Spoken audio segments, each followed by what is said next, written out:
ये राज्यसभा के माननीय सदस्य का नाम निकाल दीजिएगा। चेयरमैन सर, आपका बेहद शुक्रिया कि आपने इन 3 फौजदारी नए कवानीन पर बोलने का मुझे मौका दिया है। सर, मैं शुरुआत में इस शेर से आगाज करता हूं अपनी बात का कि हमको शाहों की अदालत से तवक्को तो नहीं, आप कहते हैं तो जंजीर हिला देते हैं। सर, ये 3 फौजदारी के कवानीन खुद मुजरिमाना है। ये जुर्म की रोकथाम से ज्यादा हुकूमतों के जराइम को कानूनी शक्ल देने के लिए बनाए जा रहे हैं। अब तरफे तमाशा यह है सर कि पिछले सेशन में मोदी हुकूमत ने जन विश्वास बिल 2023 को, जिसमें 183 प्रोविजंस और 43 कवानीन थे इम्प्रिजनमेंट के, उसको निकालकर फाइन में तब्दील कर दिया। उसमें ड्रग्स एंड कॉस्मेटिक्स एक्ट को भी तरमीम की गई और सजा के बजाय सबस्टैंडर्ड ड्रग्स के लिए आपने फाइन ला लिया।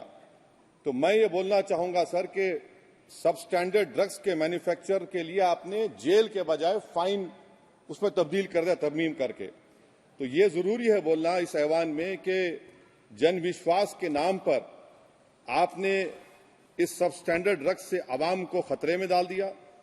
अब आप डीक्रिमिनलाइजेशन की बात करते हैं, जहां पर कंपनीज को सजा देना था वहां पर आपने नहीं किया, फाइन में तब्दील कर दिया। और जो कवानीन नॉन वायलेंट क्राइम्स हैं, सेडेशन, डेफेमेशन, उसको आपने इस नए क्रिमिनल लॉ में ला लिया। तो सर, ये बात साफ हो गई कि जन के लिए अविश्वास, धंधे के लिए विश्वास, ये इस हुकूमत का नया मंत्रा है। और लाइटर वेन में अगर मैं कहूं तो जॉन अलिया ने कहा था कि जुर्म में हम कमी करें भी तो क्यों, तुम सजा भी तो कम नहीं करते। सर, आज सच्चाई इस देश में यह है कि सूट पहनने वाला क्राइम से जुर्म से बच जाता है, जेल से बच जाता है। एक खाकी पहनने वाला किसी को करीब से गोली मार सकता है, हथकड़ी पहने हुए मुजरिम को, उसको कुछ नहीं, जवाबदेही नहीं है। सच्चाई हमारे मुल्क में यह है कि इस ऐवान में जिन पर टेररिज्म का चार्ज है वो इस कानून पर वोट डालेंगे कि टेररिज्म क्या है, नहीं है। सर, मुझे ये कहने की इजाजत दीजिए कि अगर आज भगत सिंह को और मोहनदास करमचंद गांधी को ये 3 कवानीन बनाए जाते तो भगत सिंह और मोहनदास करमचंद गांधी कहते कि रोलट एक्ट है, ये 3 कवानीन रोलट एक्ट है। अब हुकूमत को बताना पड़ेगा कि असल मकौले पुत्र कौन है। सर, सच्चाई यह है कि इस मुल्क के गरीब, दलित, मुसलमान, आदिवासी, इनके लिए जिंदगी से बड़ी कोई सजा नहीं है। और क्या जुर्म है पता ही नहीं इनको। सर, अगर हमको रिफॉर्म करना था, इस्लाह करना था, तो हमको उन प्रोविजंस को निकालना था जो हुकूमत और पुलिस को मनमानी करने की इजाजत देती है। हमको वो प्रोविजंस को निकालना था कि जो मंत्रियों को और पुलिस को ये मौका मिल जाता है लोगों को सालों जेल में रखने का, उन पर कोई जुर्म पर साबित नहीं होता। हमको यह करना चाहिए था कि जो प्रोसिक्यूटर होता है वो फैब्रिकेटेड एविडेंस डालकर ताकतवरों को अपनी ताकत की बुनियाद पर उनको छूट दे देता है। हमने वो काम नहीं किया।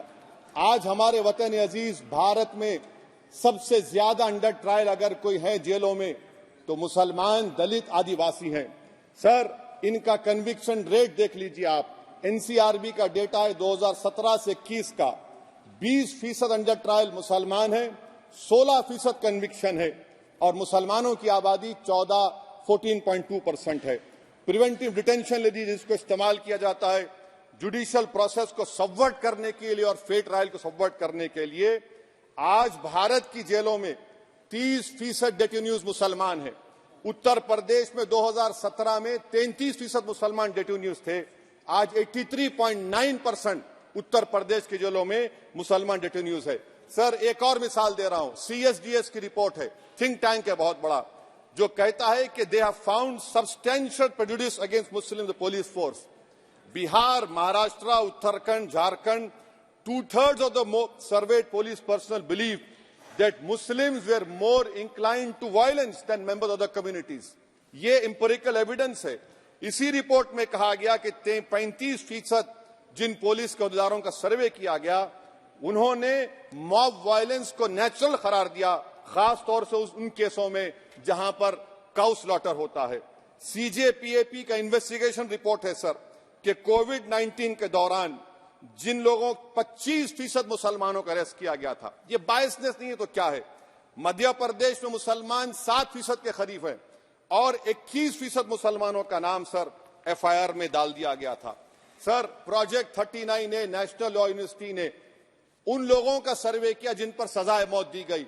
हैरत अंगेज बात यह है कि सर 76% बैकवर्ड क्लास, दलित और रिलीजियस माइनॉरिटी से ताल्लुक था। कितने दलित और एसटीज डेथ रो पर हैं सर? महाराष्ट्र में 50%। कितने मध्य प्रदेश में है सजाए मौत के? 36% दलित और आदिवासी। कर्नाटका में 36%, बिहार में 31%, झारखंड में 30%, गुजरात में 19 लोग जो सजाए मौत के इंतजार में हैं, 15 मुसलमान हैं। केरल में 60% जो सजाए मौत के मुलजिम है रिलीजियस माइनॉरिटीज है।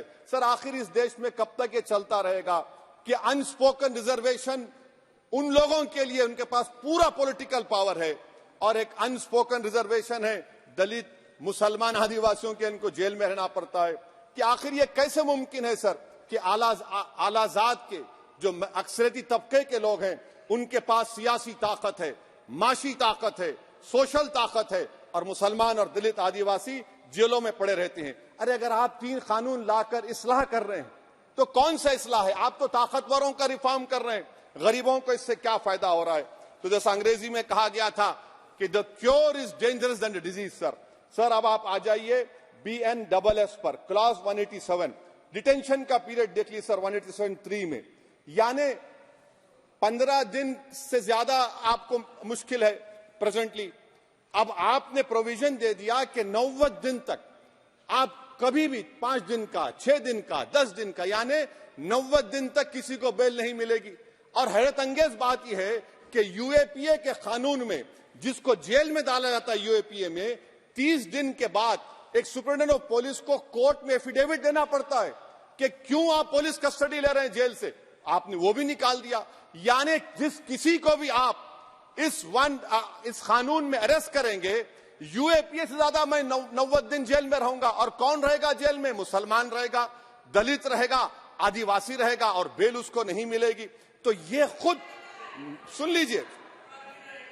लीजिए, तो यानी कन्विक्शन नहीं होगा, ना बेल मिलेगी क्योंकि पुलिस कस्टडी है। ये कानून में है सर, आप मुझे करेक्ट कर सकते हैं।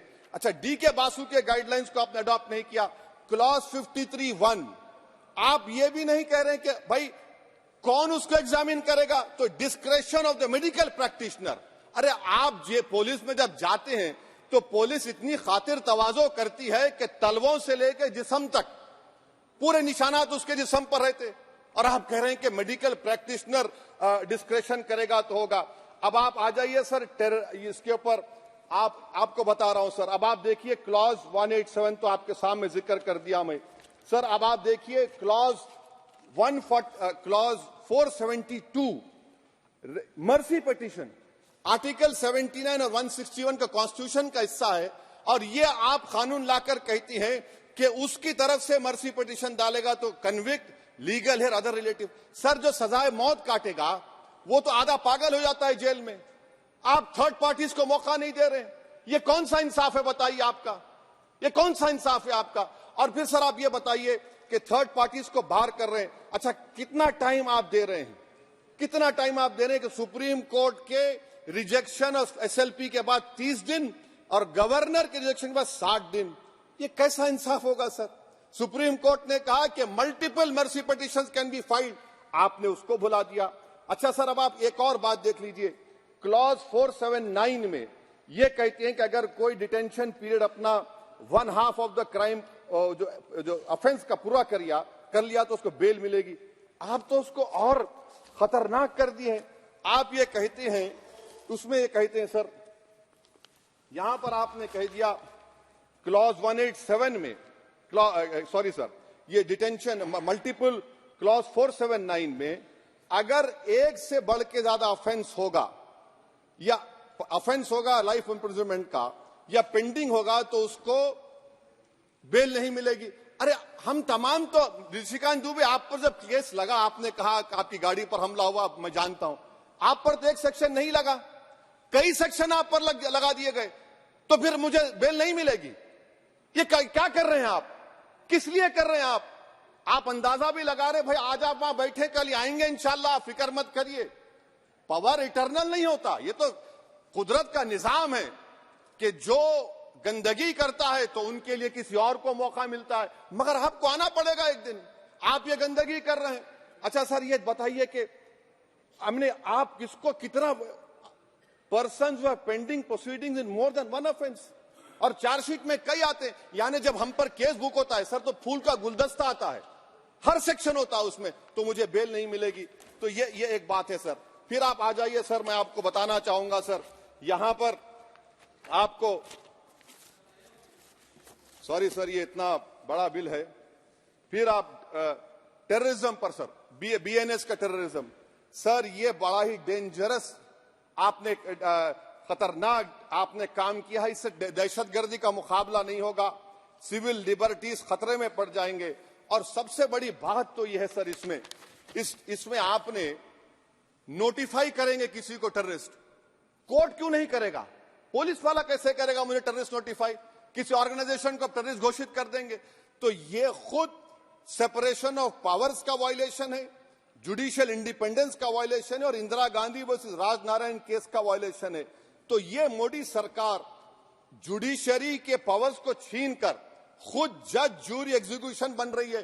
किसी शायर ने बड़ा अच्छा कहा था सर, वही कातिल, वही मुखबिर, वही मुंसिफ ठहरे। सर मैंडेटरी वीडियो रिकॉर्डिंग आपने कहा कि जिस जगह पर किस प्लेस पर सर्च होता है वीडियो रिकॉर्डिंग की, मैं ये कहता हूं कि जब मेरा अरेस्ट होगा वीडियो रिकॉर्डिंग करिए, क्यों नहीं करते आप? जब मेरे घर पर पुलिस आती है वीडियो रिकॉर्डिंग करिए, जो मैं पुलिस को देता हूं उसकी वीडियो रिकॉर्डिंग करिए। विटनेस स्टेटमेंट होगा क्लॉज 183 में, उसका वीडियो रिकॉर्डिंग करिए। क्यों नहीं आप पैसे देते कि हर पुलिस वाले के जिस्म पर एक वीडियो रिकॉर्डर हो, और एक्यूज को मिलना चाहिए, आप नहीं मिलता एक्यूज को। हाँ आपको नहीं है, मुझे मैं जानता हूं। क्लॉज 250 और 262 सर इनकंसिस्टेंट है। तो क्लॉज 250 में 60 डे टाइम लिमिट है डिस्चार्ज के लिए। अगर एक्यूज को कागज नहीं मिलता है, हम सब जेल में गए, मैं कई मर्तबा जेल में गया हूं, ससुराल में इतना नहीं गया जितना जेल को जाने का मुझे मौका मिला, चाहे कांग्रेस की तेलुगु देशम की हुकूमत रही है। ससुराल कहते हैं कुछ लोग। क्लॉज 262 है, क्लॉज 262 में डिस्चार्ज एप्लीकेशन है, वो फ्रेमिंग ऑफ चार्जेस के बाद डाल सकते हैं। ये it defeats the purpose. What is the discharge application which is to prevent police from using delay tactics? Discharge always precedes framing of charges. आप मैं उस वक्त तक डिस्चार्ज नहीं डाल सकता जब तक कि वो नहीं होगा। अच्छा क्लॉज 251 263 देखिए sir, time limit for framing of charges in cases of session trials 60 days of first framing charges, warrant charges should be 90 days। मगर आपने क्या किया, होशियारी देखिए, बर्बाद करने का कहानी।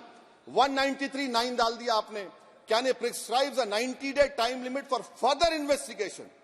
For further investigation, what will happen when supplementary charge sheet are put? Will the accused be acquitted? क्या मुझे छोड़ देंगे आप? क्या कोई time light? This is a dead letter. यानी आप तो पूरा का पूरा सिविल राइट्स, लिबर्टीज बोलिए सब छीन ले रहे। अच्छा सर, इसमें आपने लिंचिंग का एक कानून बनाया बीएनएस में, सेक्ट क्लॉज 103 में। अब आप इसमें देखिए सर, लिंचिंग कब हो सकता है? जब आप ये बताएंगे कि ये पर्सनल बिलीफ पर मारा गया, किसी को जेंडर पर मारा गया, कास्ट पर मारा गया। सर आप तो एक्यूज को तो मौका दे रहे हैं छोड़ने के लिए, आप तो एक्यूज को मौका दे रहे हैं। अच्छा पर्सनल बिलीफ में रिलीजन क्यों नहीं लिखते भैया आप? इन तीनों कानून में रिलीजन इस्तेमाल किया गया, पर्सनल बिलीफ में रिलीजन नहीं आता। अच्छा सर आप ये भी देख लीजिए कि 1019 सर 190 में अनलॉफुल असेंबली है, 5 और मोर एक्टिंग टुगेदर। फिर ये क्यों कर रहे हैं आप? 5 मिलकर भी मर्डर करेंगे तो एक 103 भी तो आपने कर दिया, तो इनका यानी ये तो इसका अनलॉफुल एक्टिंग टुगेदर है। अच्छा सर मैं आपको बताना चाहूंगा, आपके ये बीएनएस का 172(2) आप देखिए कि पेटी केसेस में when the occasion is passed, किसका मतलब क्या है? व्हेन द अकेजन होगा क्या सर? अब आप हम चुनाव लड़ते तो जो हमारा जो पार्टी अपोजिंग रहती है वो कहती है कि इनके 25 लोगों को 50 लोगों को गिरफ्तार कर लो, गिरफ्तार कर लेते मेरे बूथ के एजेंट्स को, और बोल रहे व्हेन, उसमें आप लिख रहे क्या है? When the occasion is passed, माने पास हो जाएगा पोलिंग के 5 बजे छोड़ देंगे। अरे आप अपना ही हाथ काट रहे हैं अपने आप। याद रखिए आज आप मुस्कुरा रहे हैं, कल यहां पर बैठेंगे कोई और कर देगा काम आपके ऊपर। अच्छा रेप सर, रेप सिर्फ महिलाओं का होता है, मर्दों का रेप नहीं होता क्या? आपका प्रोविजन नहीं है क्या? स्टॉकिंग नहीं होती है मर्दों की? अच्छा जस्ट होता है सर, आप हंस रहे हैं, होता है। आपकी हंसी इस बात का इकरार है कि आप जानते हैं किसका हुआ है। तो justice JS Verma sir, justice JS Verma का जेंडर न्यूट्रल बनाइए। अच्छा क्लॉज 69 लव जिहाद आ गया। देखिए सर, क्लॉज 6 लव जिहाद आ गया, उसमें बियॉन्ड रीजनेबल डाउट प्रूव ही नहीं कर पाएंगे आप। अब उसमें क्या बताना पड़ेगा? सप्रेसिंग आइडेंटिटी, यानी अगर कोई महिला मोनू मानेसर चोमू चंडीगढ़ से इश्क करती है, बाद में उसको मालूम होता है कि वो मानेसर का नहीं है, चंडीगढ़ का नहीं है, तो क्या क्लॉज 69 एक्शन में आएगा? आप बताइए कि अच्छा अगर कोई ये कहेगा कि मेरा नाम कुछ नाम है, कई कुछ नाम होता है जो कॉमन नाम होता है मुसलमानों में, दीगर मज़ाहिब में, तो क्या वो सेक्शन अप्लाई होगा? ये क्या आप कर रहे हैं? अच्छा आपने अडल्ट्री को निकाल दिया, आपने होमोसेक्सुअलिटी को निकाल दिया, तो ये कंसेंशुअल सेक्सुअल रिलेशन जो 18-20 साल के ऊपर के लोगों में करते हैं, मैं इसका खिलाफ जरूर हूं मजहबी एतबार से, मगर आप क्यों उनकी ऑटोनॉमी को रोकना चाहते हैं? अच्छा सर, सेक्शन क्लॉज 1093 बीएनएस का, आपको it does not require knowledge और intention part of person facility commissioner organise crime. ये मैं 5 मिनट दीजिए सर। बीएनएस का सेडेशन पे देख लीजिए, सेडेशन को आपने दोबारा ला लिया, लफ्ज सेडेशन इस्तेमाल नहीं किया आपने। 3 साल से 7 साल आपने सुप्रीम कोर्ट को अंडरटेकिंग दी थी कि प्रोविजन नहीं लाया जाएगा। तो चेयरमैन सर, यहां पर हिंदी के एक बहुत मशहूर कवि का वो शेर मुझे याद आ रहा है, मैथिली शरण गुप्त का, कि राज्य को यदि हम बना लेंगे भोग तो बनेगा वो प्रजा का रोग, फिर कहूं मैं क्यों ना उठकर हूं आज मेरा धर्म राजद्रोह। कार्ल मार्क्स ने कहा था sir, history repeats itself first as a tragedy, second as a farce. आप क्लॉज 195 1D देखिए, it criminalises the making of publication of false and misleading information jeopardising sovereignty integrity of India. Vague है, यानी जो कोई भी पत्रकार investigative journalism लिखेगा आप उसको इस्तेमाल कर लेंगे और जेल की सलाखों में उसको डालकर आप सड़ा देंगे। सर मैं आपको और एक बात बताना चाहूंगा कि रैश एंड नेग्लिजेंट एक्ट जो आईपीसी में था 2 साल थे 304, आप उसको बढ़ाकर 5 साल कर दिए 1061 में बीएनएस 1 में। और rash and negligent driving 304 IPC में था 2 साल की सजा, आपने 10 साल कर दिया। ये क्रिमिनल जुरिस्प्रूडेंस का हिस्सा नहीं है। अच्छा क्रिमिनल ऑर्गेनाइजेशन, उत्तर प्रदेश में यूपी गैंगस्टर एक्ट में एक चार्जशीट में गैंगस्टर एक्ट लगता। सर आप बताइए फिर यूएपीए का क्या होगा, पीएमएलए का क्या होगा, महाराष्ट्र मकोका क्या क्या होगा, गुजरात के कोका क्या क्या होगा? आप ये सब कानून रख रहे हैं और एक पुलिस वाले को आप ये तमाम कानून की इजाजत देंगे? याद रखिए, जिंदगियां बर्बाद करने का काम आप कर रहे हैं और सबसे बड़ा इसका नुकसान होगा। किसका नुकसान होगा? दलितों का, मुसलमानों का, आदिवासियों का। और वो पॉलिटिकल पार्टीज जो कल आज सत्ता में है, कल नहीं रहेंगे, वो बदले की भावना से काम करते हैं। सर मुझे पुलिस ने पीटा सर, 1999 22 दिसंबर को मेरे सर पर 20 टाके लगे, पीठ से लेकर पैर तक मारा गया। आपको मालूम सर क्या हुआ? तेलुगु देशम की सरकार थी, उन्होंने उन दोनों पुलिस वालों को जिन्होंने मुझे मारा था उनको आईपीएस कन्फर कर दिया। अरे चप्पन देके बैठो तुम। प्लीज आप बैठ जाइए। टेररिज्म का देखिए सर, आप बैठ जाइए प्लीज। यूएपीए का सर मैं खत्म कर, टेररिज्म उनको रोकिए sir. Okay please sit down sir. Terrorism का डेफिनेशन में आप देखिए, यूएपीए का सेक्शन 16 क्लॉज 113 में आ गया, यूएपीए का सेक्शन 15 क्लॉज 131 में आ गया। देख लेंगे उसको, देख लेंगे। यूएपीए का आपत्तिजनक अंश निकाल दिए जाएंगे। यूएपीए का क्लॉज 18 113(4) में आ गया, यूएपीए का क्लॉज 18 113(3) में आ गया, यूएपीए का क्लॉज 20 113(5) में आ गया, यूएपीए का सेक्शन 19 113(6) में आ गया। अरे भाई साहब फिर क्या बचा है? आप यूएपीए से, मकोका से, गुजरात कोका से, पीएमएलए सब ला लिए। तो स्पीकर सर, मैं अपनी बात को खत्म करने से पहले मैं उम्मीद कर रहा था कि मैंने वजीर दाखिला का एक स्टेटमेंट सुना था अमित शाह साहब का, कि जब गुजरात के होम मिनिस्टर थे तो उन पर जुल्म किया गया, उनको दबाया गया। मगर हम ये समझ रहे थे कि जिस शख्स पर नाइंसाफी हुई है जो वो क्लेम कर रहे हैं, तो कम से कम वो दूसरों से नाइंसाफी तो नहीं करेंगे। आप क्या कर रहे हैं? अरे ऐसे हजारों लोग हैं जिन पर जुल्म हो रहा है, ना उनके पास दलील है, ना उनके पास वकील है, ना उनके पास आजादी है। तो ये तीन सर मैं आखिर एक लव ये तीनों कवानीन हमारे मुल्क की जमहूरियत के लिए, इन गरीब तबकात के लिए नुकसानदेह साबित होगा। और ये सरकार को मैं चार्ज दे रहा हूं, आप चेक रिपब्लिक में निखिल गुप्ता बैठा है, लेके आओ ना उसको। कुलभूषण यादव पाकिस्तान में बैठा है, लेके आओ ना। कतर में हमारे फौजी बैठे, लेके आओ ना उनको। अरे कहां तुम्हारी देशभक्ति है? अरे निखिल गुप्ता को लाओ, इस कानून में इस्तेमाल करो, मगर वो नहीं बोलेंगे। मैं इस कानून के मुखालिफत में खड़ा हूं जो भारत की जमहूरियत के लिए खतरा बनेगा। शुक्रिया सर। श्री पुष्पेंद्र सिंह चंदेल।